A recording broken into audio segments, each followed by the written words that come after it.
প্রীতি জিন্তাকে রীতিমতো হারা match জেতালো Punjab Kings.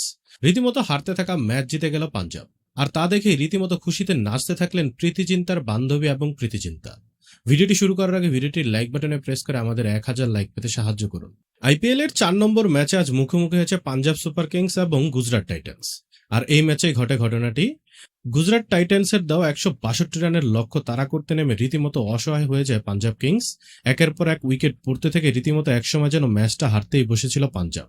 একাই 44 বলে 72 রানের দুর্দান্ত এক ইনিংস খেলেন এবং দলকে প্রথম থেকে শেষ পর্যন্ত খেলে জিতিয়ে বের করেন এই কর্ণলি, যাতে রীতিমতো খুশি হয়ে গেছে প্রীতি জিন্তা এবং তার বান্ধবী। ম্যাচে সে রীতিমতো তাদের খুশিতে আত্মহারা হতে দেখা গেছে। তো বন্ধুরা, এবারের আইপিএল আপনি কাকে সাপোর্ট করছেন সেটা অবশ্যই ভিডিও নিচে কমেন্ট বক্সে লিখে জানাতে ভুলবেন না, এবং ভিডিওটি ভালো লাগলে অবশ্যই লাইক, শেয়ার এবং চ্যানেলটিকে সাবস্ক্রাইব করবেন।